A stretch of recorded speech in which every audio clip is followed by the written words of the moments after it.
Hello friends, अगर आप BEd second year के स्टूडेंट हैं तो इस क्लास को लास्ट तक जरूर देखिएगा। जैसा कि आप सबको पता है, अपने चैनल पर बीएड सेकेंड ईयर प्रिपरेशन को लेकर के क्लासेज की जो सीरीज शुरू हुई है तो उसका आज ये तीसरा वीडियो है। 2 वीडियो पहले हो चुके हैं जिनका लिंक नीचे डिस्क्रिप्शन में है। अगर आप ये तीनों वीडियो देख लेंगे तो एक लॉन्ग क्वेश्चन और एक शॉर्ट क्वेश्चन की जो है वो मैं गारंटी लेता हूँ। बाकी पीडीएफ आपको टेलीग्राम ग्रुप पर मिल ही जाती है जिसका लिंक नीचे डिस्क्रिप्शन में दिया हुआ है। तो देरी ना करते हुए हम लोग बढ़ेंगे। तो आज का जो हमारा क्वेश्चन है तो क्वेश्चन है कि पाठ्यक्रम में पाठ्येतर क्रियाओं का क्या महत्व है, या दूसरे तरीके से इसे पूछा जा सकता है पाठ्य सामग्री क्रियाओं से क्या तात्पर्य है, पाठ्य सामग्री क्रियाओं का विद्यार्थी के लिए जो है क्या महत्व है। दोनों क्वेश्चन 2018 में पूछे गए थे और स्पेशली हम लोग प्रीवियस ईयर को जो है वो टारगेट कर रहे हैं और हैंडमेड जो नोट्स हैं उनको बनाने की भी यहाँ पर पूरा प्रयास किया जा रहा है। शिक्षण को रोचक सुग्राह बनाने में पाठ्य सहगामी क्रियाओं का जो है वो महत्वपूर्ण स्थान होता है। पाठ्यचर्या जो है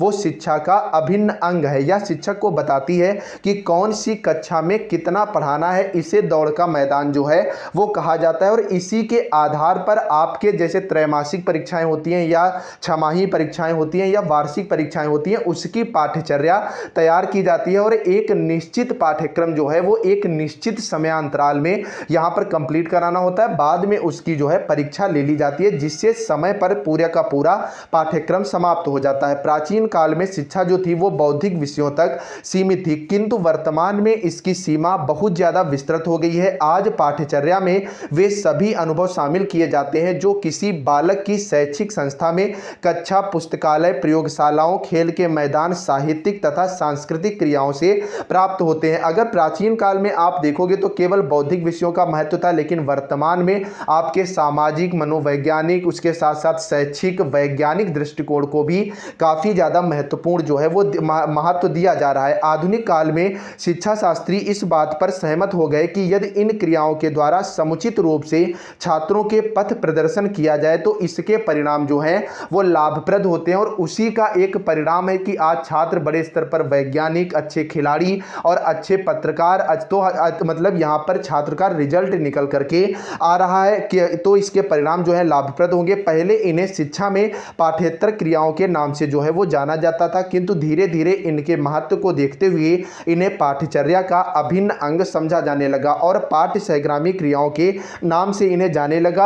आगे अगर आप देखोगे पाठ्य सहगामी जो क्रियाओं की अवधारणा पर हम लोग बात करेंगे तो इसकी 2 अवधारणाएं, पहली तो प्राचीन अवधारणा है और दूसरी जो है वो आधुनिक अवधारणा है। तो पहले हम लोग प्राचीन अवधारणा को डिस्कस करेंगे। पाठ्य सहगामी क्रियाओं को भिन्न भिन्न नामों से जो है वो पुकारा जाता है, जैसे पाठ्येतर प्रवृत्तियां, कक्षेतर प्रवृत्तियां और पाठ्य सहगामी क्रियाएं। तो अगर आपका क्वेश्चन पाठ्य सहगामी क्रियाओं से संबंधित भी आता है तो आप ये क्वेश्चन बेझिझक लिख दीजिएगा, पूरे नंबर आपको इसमें मिलेंगे। कुछ समय पूर्व शिक्षा से तात्पर्य केवल पढ़ना लिखना था। उस समय की शिक्षा अत्यंत संकुचित एवं अव्यवहारिक थी। संगीत, नाटक, भ्रमण, स्काउटिंग, वाद विवाद, खेल कूद जैसी क्रियाओं को अशैक्षिक क्रियाएं माना जाता था। केवल रटना और पढ़ना ही पढ़ाई का हिस्सा माना जाता था, बाकी अन्य जितनी भी क्रियाएं हैं वो सारी शिक्षा का अंग नहीं मानी जाती थी। लेकिन आधुनिक अवधारणा के अनुसार अगर आप देखोगे तो शिक्षा दर्शन की विचारधाराओं में परिवर्तन के साथ ही अतिरिक्त पाठ्यक्रम क्रियाओं के संबंध एवं दृष्टिकोण में परिवर्तन हुआ और वर्तमान में इन्हें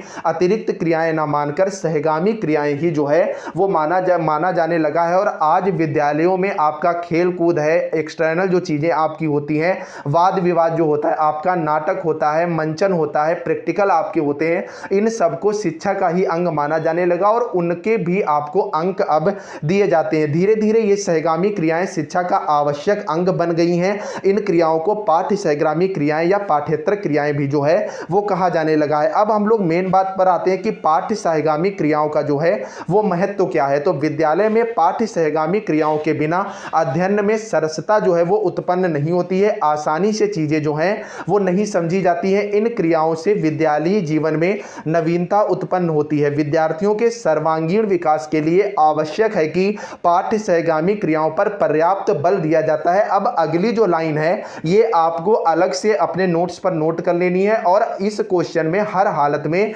आपको ये लाइन डालनी है, इसका आपको अलग से फायदा मिलेगा। माध्यमिक शिक्षा आयोग जो कि कोठारी कमीशन एवं राष्ट्रीय शिक्षा आयोग ने पाठ्य एवं पाठ्येतर प्रवृत्तियों को पाठ्यक्रम का जो है वो अभिन्न अंग माना है। पाठ्य सहगामी क्रियाओं क्रियाओं का विद्यार्थियों के लिए बहुत महत्व है। इसे निम्न प्रकार से जो है वो समझा जा सकता है। तो सबसे पहले इसमें आता है आपका नैतिक प्रशिक्षण। तो पाठ्य सहगामी क्रियाओं द्वारा नैतिक प्रशिक्षण के लिए वास्तविकता प्रदान की जाती है, जिसमें भाग लेकर बालक उन गुणों को सीखता है जो चरित्र निर्माण के लिए आवश्यक है, कि किसको किस तरह से नमस्कार करनी है, बड़े से आप करके बोलना है। तो इन चीजों का उस पर काफी ज्यादा गहरा प्रभाव पड़ता है और नैतिक प्रशिक्षण उसे इसी तरह से दिया जाता है। दूसरी अगर आप बात करोगे तो सामाजिक प्रशिक्षण होता है। सामाजिक जीवन का विकास करना शिक्षा का मुख्य लक्ष्य है। पाठ्य सहगामी क्रियाएं इस उद्देश्य की प्राप्ति में बहुत सहयोग प्रदान करती हैं। समाज सेवा शिविर, स्काउटिंग, स्कूल, श्रमदान तथा रेड क्रॉस आदि के लिए बालकों में सामाजिकता का जो है वो विकास किया जाता है। समाज सेवा शिविर लगाए जाते हैं जिसमें यह कहा जाता है जैसे कोई बूढ़ा व्यक्ति है तो आप उसकी हेल्प करें, या कहीं बाढ़ आ जाती है तो जो भी आप डोनेट कर सकते हैं वो करें, बाकी अपने आस पड़ोसियों से आप डोनेट करें। इसी के साथ साथ स्कूल में श्रमदान भी करें। रेड क्रॉस जो बीमार व्यक्ति हैं जो इलाज नहीं करवा सकते उनके लिए भी जितना आपसे सहयोग की भावना हो सके आपके पेरेंट्स के माध्यम से वो आप यहां पर उसकी व्यवस्था करें। अगला है नागरिक प्रशिक्षण। पाठ्य सहगामी क्रियाओं की सहायता से किशोरों में अनेक ऐसे गुणों का विकास किया जाता है जो एक श्रेष्ठ नागरिक के लिए आवश्यक है। विद्यार्थियों को अपने अधिकारों एवं कर्तव्यों का ज्ञान कराने हेतु ये क्रियाएं एक सशक्त साधन है। इनके द्वारा विद्यार्थियों में उत्तरदायित्व की भावना का जो है वो विकास किया जाता है। श्रेष्ठ नागरिक कैसे बना जाता है, जैसे कूड़ेदान की अगर गाड़ी आती है तो आपको कूड़ा जो है वो उसी में फेंकना होता है। और दूसरी चीज ये आती है कि अगर कोई सरकारी पानी की टंकी है वो खुली है तो आपको वो पानी की टंकी बंद करनी है। कहीं पर जो आपकी मरकरी लाइट है ये जलती हुई छूट जाती है तो आपको ये बंद करना है,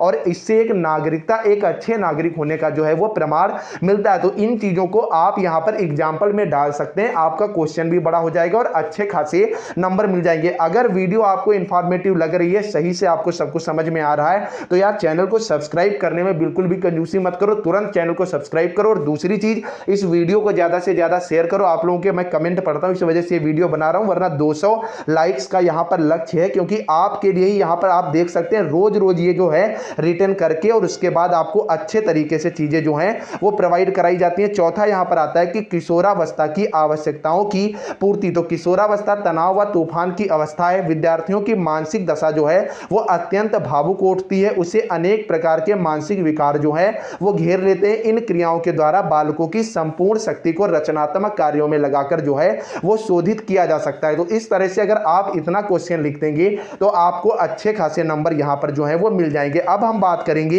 एक दूसरे क्वेश्चन को लेकर के। वेरी शॉर्ट क्वेश्चन है, इसको मैंने अच्छे से जो है अध्ययन किया है, आप लोग देख सकते हैं। इसमें आपको ये क्वेश्चन जो है शॉर्ट में मिलने की पूरी उम्मीद है कि पाठ्य वस्तु और पाठ्यक्रम में जो है वो क्या अंतर है। तो सबसे पहली बात तो ये आती है कि जो पाठ्य वस्तु में होगा उसका अपोजिट आपको पाठ्यक्रम में देखने को मिलेगा। तो पहला पॉइंट है पाठ्य वस्तु पाठ्यक्रम का केवल एक भाग है, जबकि जो पाठ्यक्रम है, पाठ्यक्रम शिक्षण प्रक्रिया का पूर्ण तथा अभिन्न अंग है, क्योंकि शिक्षा जो आपको वर्तमान समय में दी जा रही है वो पाठ्यक्रम के आधार पर ही दी जा रही है। नेक्स्ट है कि पाठ्य वस्तु में सैद्धांतिक ज्ञान का जो है वो स्वरूप होता है। एक विस्तृत विषय पर आपको नियमित रूप से चर्चा उसमें होती है और उससे बाहर का एरिया आपको यहां पर नहीं देखना होता है, जबकि पाठ्यक्रम का रूप जो है वो व्यापक होता है। तीसरा पॉइंट आता है पाठ्य वस्तु का निर्माण शिक्षाविद करते हैं, जैसे जो भी आपके लेखक हैं उनकी जीवनी है, उनके रेखा चित्र हैं, उनके आत्मकथाएं हैं, उनके संस्मरण है, जीवनी है, कहानी है, तो ये सारा आपका पाठ्य वस्तु का निर्माण होता है इनमें। और पाठ्यक्रम का निर्माण अध्यापक स्वयं करता है कि कब कहां कितना जो है वो पढ़ाना होता है। कि कोई कह रहा है कि मैं मैथ का पहला चैप्टर पढ़ाऊंगा, चौथा पढ़ाऊंगा, फिर सातवां पढ़ाऊंगा, वही दूसरा टीचर कह रहा है कि मुझे पहला, दूसरा, तीसरा, चौथा। मतलब यहां पर पाठ्यक्रम का निर्माण अध्यापक पर डिपेंड करता है और पाठ्य वस्तु का निर्माण जो है वो शिक्षाविद करते हैं। चौथा पॉइंट है पाठ्य वस्तु में ज्ञानात्मक पक्ष की ओर जो है वो ध्यान दिया जाता है, जब तक पाठ्यक्रम में छात्रों के संतुलित विकास पर ज्ञान दिया जाता है कि किस तरह से एक प्रक्रियाबद्ध तरीके से छात्र यहां पर ज्ञानार्जन कर सकेंगे। पांचवा है कि पाठ्य वस्तु में विषय से संबंधित जो है वो क्रियाएं होती हैं। निश्चित विषय से संबंधित निश्चित आपके राइटर होते हैं, वो निश्चित एक अपना जो कथन है वो लिखते हैं, जबकि पाठ्यक्रम में ज्ञानात्मक, कौशलात्मक तथा भावात्मक सभी पक्षों से संबंधित जो है वो क्रियाएं होती हैं। आखिरी पॉइंट है पाठ्य वस्तु का क्षेत्र जो है वो सीमित होता है, जबकि पाठ्यक्रम का जो क्षेत्र है वो भी यहां पर व्यापक होता है। तो आज ये हमारे दो क्वेश्चन थे, काफी ज्यादा इंपॉर्टेंट क्वेश्चन थे, इंफॉर्मेटिव जरूर लगे होंगे। तो चैनल को भी आप लोग सब्सक्राइब कर लेना, और एक और रिक्वेस्ट है, इसको अपने कॉलेजेस के यार ग्रुप में शेयर कर देना। बाकी इसकी पीडीएफ आपको तुरंत चाहिए तो टेलीग्राम ग्रुप ज्वाइन कर लो, लिंक नीचे डिस्क्रिप्शन में दिया हुआ। तो चलिए फ्रेंड्स, मिलते हैं नेक्स्ट अपडेट के साथ, तब तक के लिए बाय बाय।